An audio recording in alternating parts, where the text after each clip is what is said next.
أعوذ بالله السميع العليم من الشيطان اللعين الرجيم. بسم الله الرحمن الرحيم. الحمد لله رب العالمين،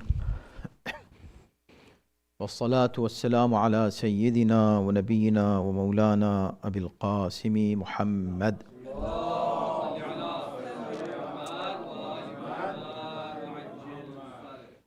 وآله الطيبين الطاهرين المعصومين. أما بعد، فقد قال الله في كتابه الكريم: بسم الله الرحمن الرحيم. الحمد لله رب العالمين. So this is the sentence that we always repeat and keep repeating. Sometimes just as a mustahab and sometimes as wajib. At least 10 times a day we say Alhamdulillahi Rabbil Alameen. And then many times when we see anything good that Allah subhanahu wa ta'ala has given us and we realize His bounty, we say Alhamdulillahi Rabbil Alameen. My topic is not Alhamdulillah Rabbil Alameen. See, actually it is connected to a sentence that we just recited in surah, in this dua Kumail. And our topic is dua Kumail, as you know. We are discussing dua Kumail, and each time discuss just we take one sentence and elaborate on it. See how beautiful this sentence is.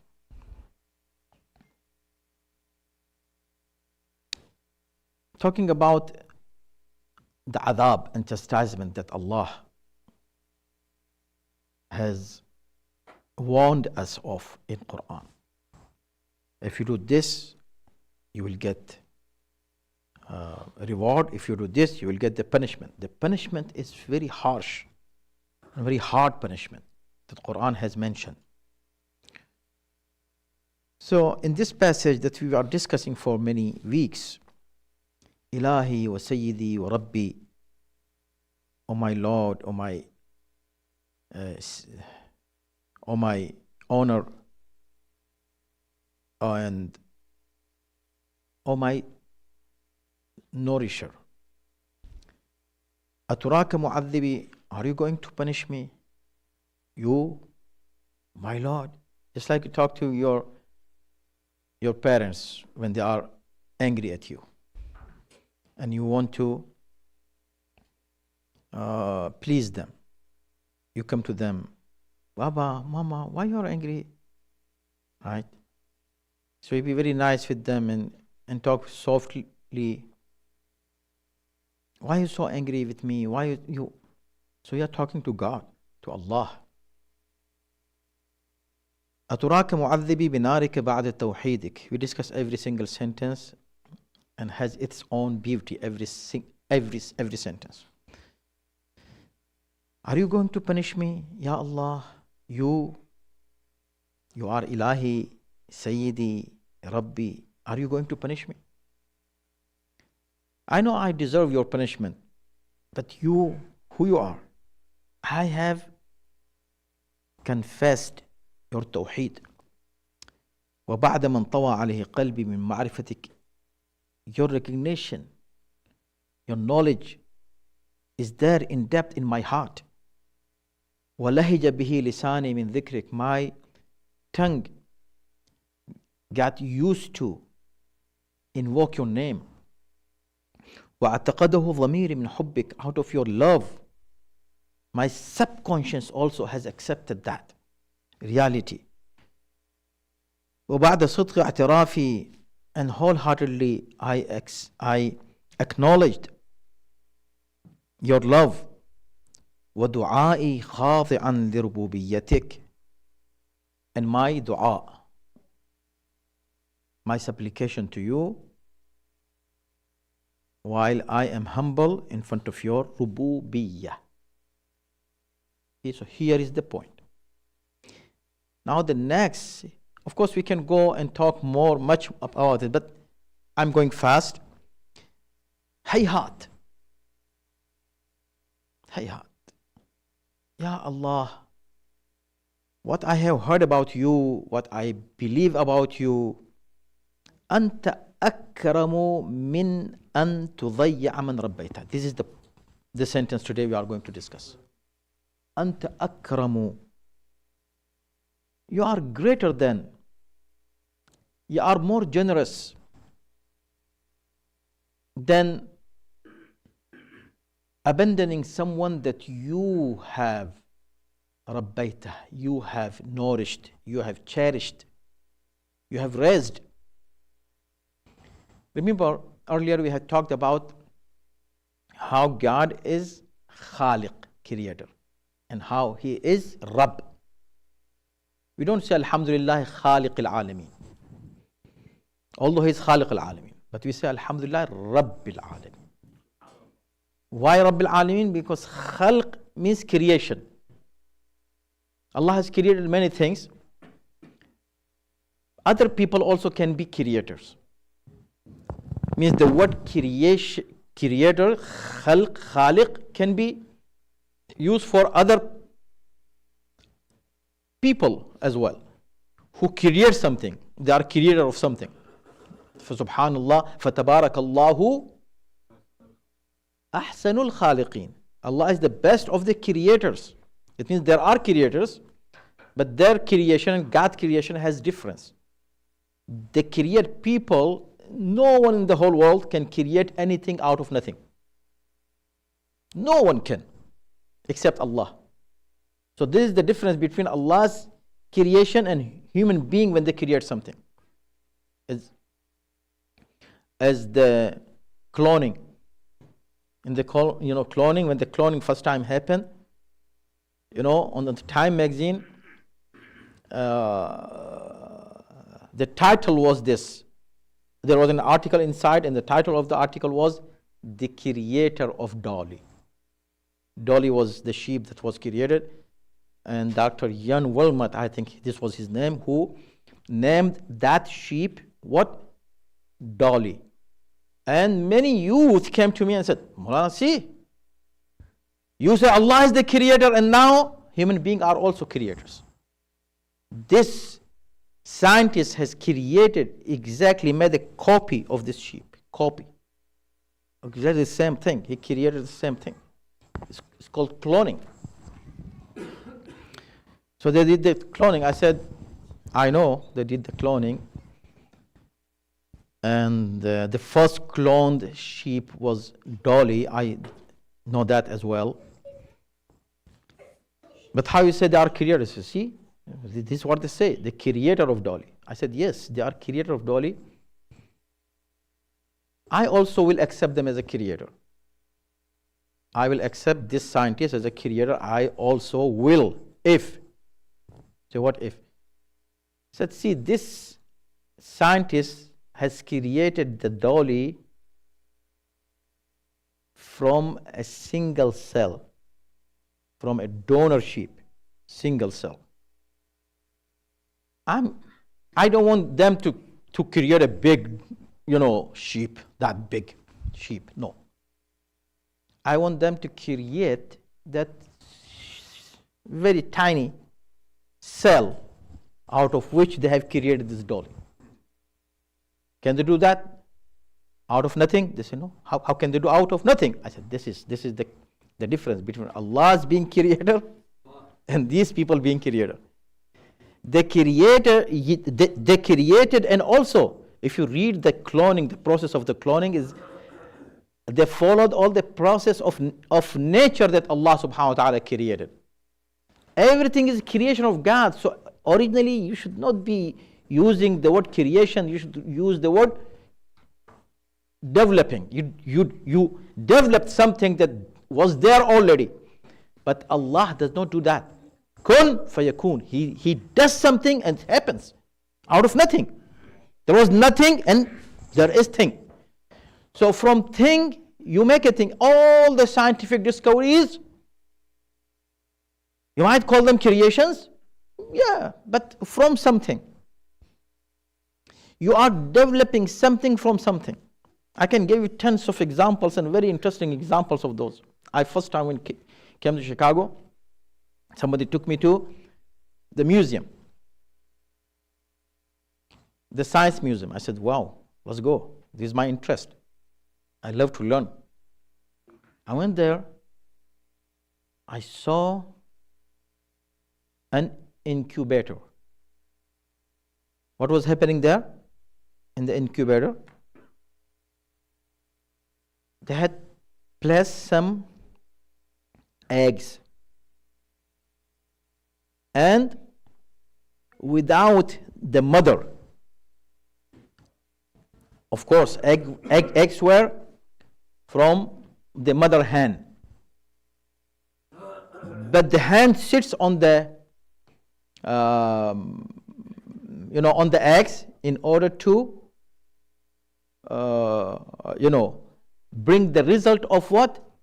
That a baby comes out from those eggs. But here, without that, the incubator was set on such a temperature that you can see it. Even if you go, you can see that, okay, they are knocking, tock, tock, tock, and coming out. I said, subhanallah, amazing. And the person, my friend who was with me, said, see, subhanallah, see the science reached to what level? I said, can you see here? There is a control. I said, yes. I said, what is that control? I said, that they keep it on certain temperature. If they change the temperature, all those babies will die. I said, this is the nature that Allah created.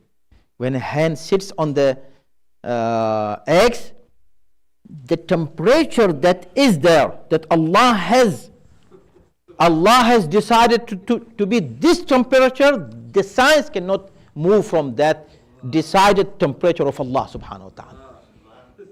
So what they are doing? They are doing nothing. They are copying the nature. They are copying what Allah has created. So who is the creator? Allah. But still we don't see the tawheed. Amazing. See this dua. When you read the dua, please reflect on the true aqidah of oneness of Allah subhanahu wa ta'ala. How you get stronger? Not Alhamdulillah Khaliq al-Alameen, although He is the only real true Khaliq. Anybody else can be Khaliq temporarily to create certain thing from certain thing, not from nothingness. But still what we say? Rabb al-Alameen. Why? Because creation denotes existing of something from nothing.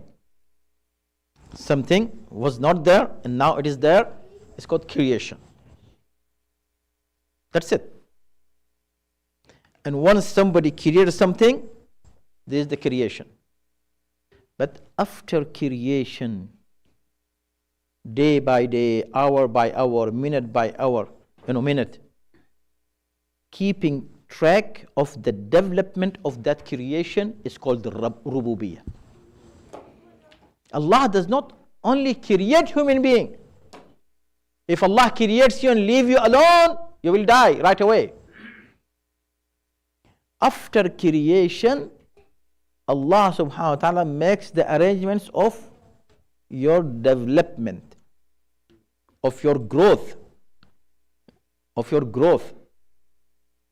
You were just a drop of kind of water.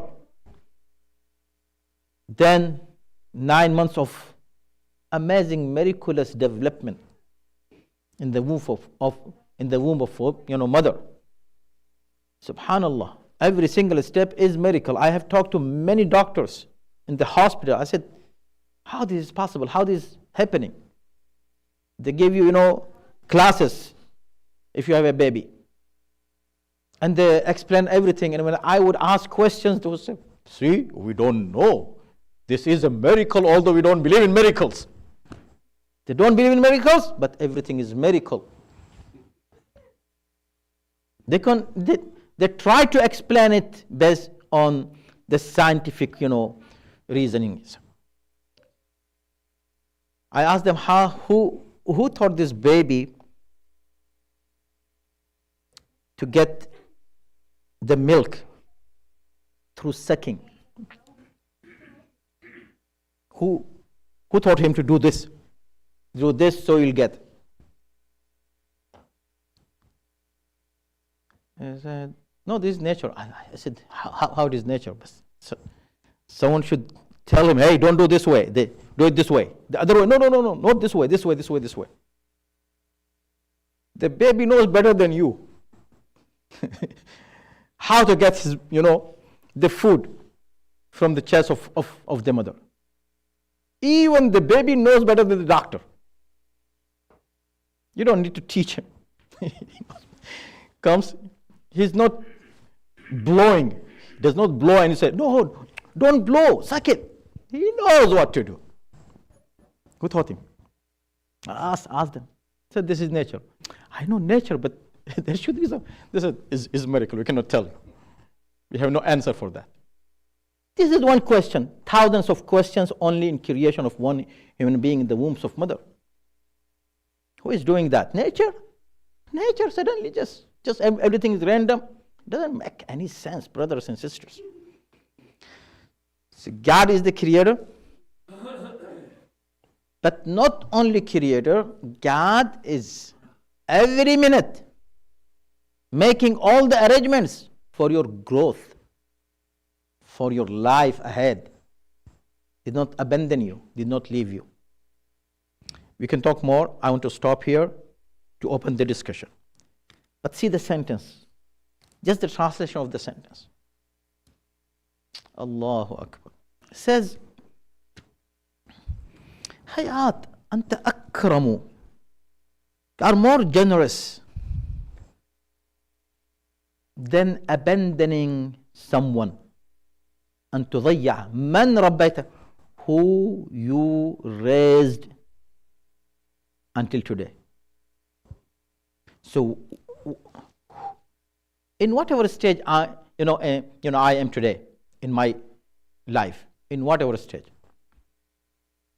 I reached to this stage because Allah helped me every single day to grow and until reach to here. Now the one who raised me, who did, and man rabbaytah, see, man rabbayh, he did the rububiyya. Rububiyya means raising, nourishing. He cherished me, cherished my life. He gave me everything I needed without asking. He provided everything I needed without asking. Now, Ya Allah, when you did this, how can you going to abandon me? I believe in your rububiyyah. I know that you are so generous, you are so rahim, you are so kind, that you still will have a, rahmah and mercy on me. You will not abandon me, even in the day of judgment. So this way, when you be close to Allah, talking to Allah, you are supplicating to Him with this love, Allah is going to have mercy on you. This is the dua which teaching us, no matter what sins you have done, if you come to Allah subhanahu wa ta'ala with the trust that He forgives, and you're asking forgiveness, and you are referring to your true faith in Him, Allah subhanahu wa ta'ala is going to have His mercy on you. Why? Because He never abandoned you in your whole life. He kept doing the rububiyyat part, being a Rabb, being a nourisher, He being a giver and generous, creator. He never left us alone. So how can He is going to let me alone now? So this way, you are connecting to Allah subhanahu wa ta'ala with more love and affection and connection. Salat Muhammad wa Ali Muhammad.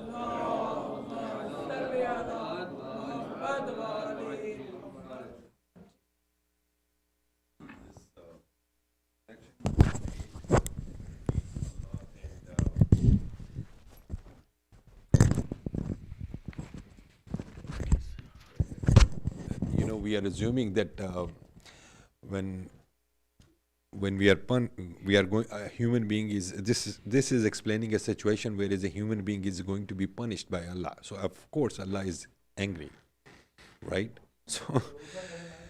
So the way the connection, the way Imam is teaching to talk to Allah at that time, it is in such a way, and you made a connection, you made an analogy that parents are also sometimes angry at their kids. But the way Imam is teaching in Dua Kumail how to talk to Allah, if the kids talk to their parents at the time of anger, like this, parents will not be able to punish their kids. And so this is, all the anger goes away. Why? Because they have the mercy and love in their heart. Yes. And actually they are going to arouse that. The rahmat of the parents or Allah. Very good. Yeah. Anybody else want to share?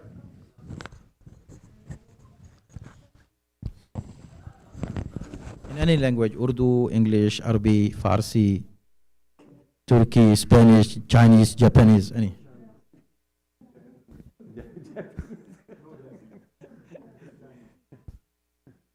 What is the actual meaning of Ya Rabbi, Ya Rabbi, Ya Rabbi? 3 times we recite.